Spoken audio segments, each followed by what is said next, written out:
Ele é o Einstein Visa porque certamente ele é o visto para quem é o Einstein, né, da sua área. Mas não é só para os Einsteins, né? Sim.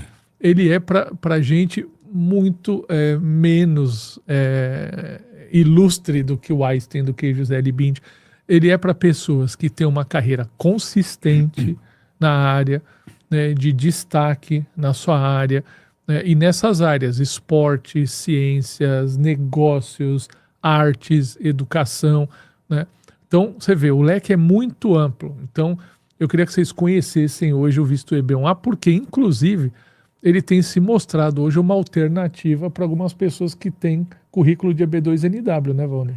Sem dúvida. Se você pensar, o EB2NW ele tem uma carga de discricionariedade muito elevada, né? Também pelo grande número de aplicações que existe proporcionalmente em relação ao EB1A, né?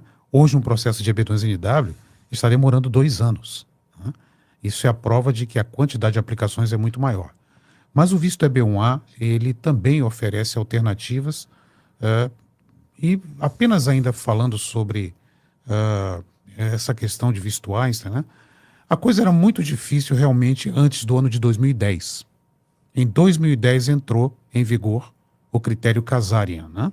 Kazarian, um caso que foi apresentado perante a USCIS, né? Foi levado a recurso, né? A revisão pelo BIAS, né? O departamento que julga os recursos das apelações, né? Conselho de Apelações, e foi então estabelecido um critério, né, de 2 steps. Um critério onde você primeiro deve apresentar pelo menos 3 critérios, de uma lista de 10 critérios, e depois é feito o conjunto dessas qualidades que o candidato tem para ver se ele realmente tem consistência na sua carreira, se ele realmente tem algum diferencial que o torna então considerado extraordinário para fins desse visto. Aí se tornou mais acessível, né?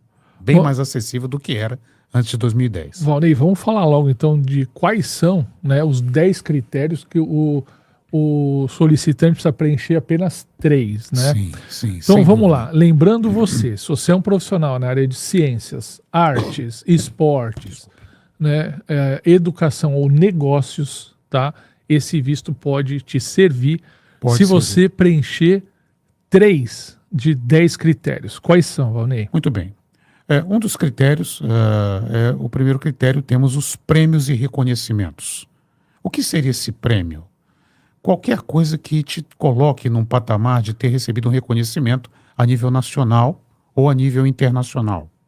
Então, por exemplo, digamos que você, na área das ciências, você terminou uma tese de doutorado, ou você fez um trabalho que foi publicado, ou você desenvolveu um software que tem aplicação vitoriosa, enfim, qualquer coisa que tenha colocado você num destaque de reconhecimento. Essa premiação pode ser um troféu, essa premiação pode ser um certificado, mas é um dos critérios, né? Porque demonstra que você teve algum tipo de reconhecimento. E pode ser nacional, internacional, estadual, nacional, internacional. Eles especificamente falam de um prêmio que tenha reconhecimento nacional. Então, qualquer prêmio fornecido por uma associação de classe que tenha âmbito no Brasil, né, já seria um critério satisfatório, né?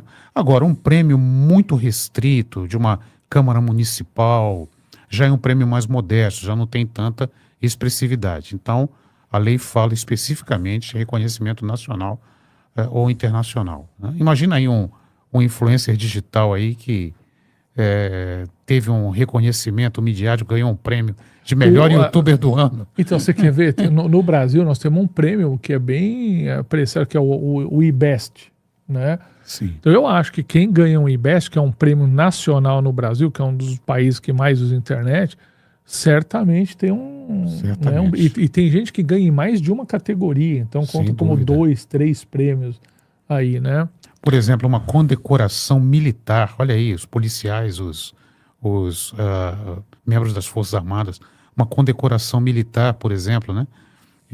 Eu ouvi falar da Medalha de Mérito Tiradentes, que é o maior reconhecimento E muitos militares Tem, recebem. né? Tem, né? Ou seja, vamos resumir o seguinte: prêmios e reconhecimentos, Prêmios né? e reconhecimentos. Diplomas, cartas assim de autoridades agradecendo por um serviço Sim. relevante. É o primeiro critério. Então anota Primeiro aí. Se critério. você tem isso, você já atendeu um.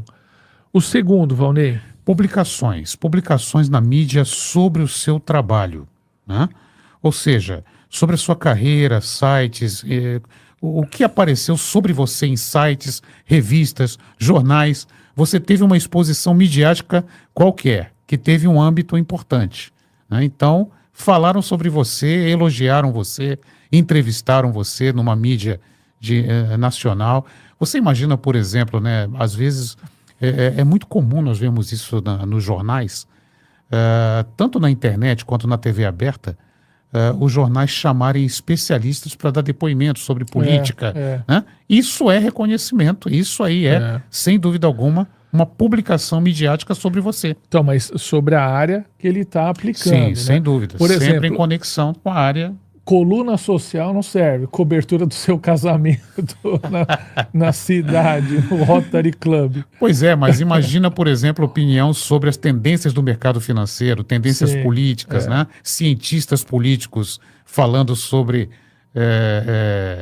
o ambiente de negócios ou internacionais, enfim. Essas pessoas que têm alguma exposição. Tira uma fotografia, bota nos autos do processo. Então, eu falei brincando, mas nós já tivemos casos assim, né? Onde a pessoa tentou usar matérias sobre ela, mas era uma espécie de coluna social, não falava sobre o trabalho dela. Né? E o advogado optou por não fazer, falou, vamos pegar um outro critério. Ainda bem que ele tinha e foi com outro critério. Né? Tá? Terceiro critério. Então, ó, já falamos de prêmios e publicações na sobre mídia. Você, sobre o candidato, né? Depois, se você já foi chamado para ser julgador, comissão julgadora, painel, ou seja, você foi colocado numa posição de julgar o trabalho dos outros. Dos seus pares. Dos seus pares. Ou então, olha só que interessante, né? Se você é um mestre na sua área, você pode ter participado de bancas examinadoras de alunos de graduação. Ou se você tem doutorado, você participou de banca examinadora de trabalhos de mestrado. Sim. Ou se você não tem nada disso, você é um bacharel, mas você participou de comissão para avaliação de trabalhos... TCC de graduação. TCC de graduação, né? exatamente. Não precisa nem ter carreira acadêmica. Eu, no Brasil, fui convidado umas 2 vezes, assim, como empresário, para avaliar trabalho de formatura, TCC, de pessoas se formando na área de administração, de engenharia, né? Isso também conta, porque está relacionado à sua atividade profissional. Isso é muito comum, por exemplo, para membros de associações. Por exemplo, você tem lá uma agência de turismo. Existe uma associação de agências de turismo no Brasil, né? E, de repente, você participa de uma comissão para julgar os melhores do ano, né? Ou seja, se você emite um juízo de valor e é colocado numa posição de painelista ou de membro de comissão julgadora, né? Logicamente na sua área, não vai julgar a melhor fantasia do baile de carnaval, né? Você está aplicando como engenheiro tal, e você vai pôr que você participou do julgamento da fantasia do baile de carnaval. Aí não dá, não conta, né? Tá certo, mas se você foi um avaliador ou julgador.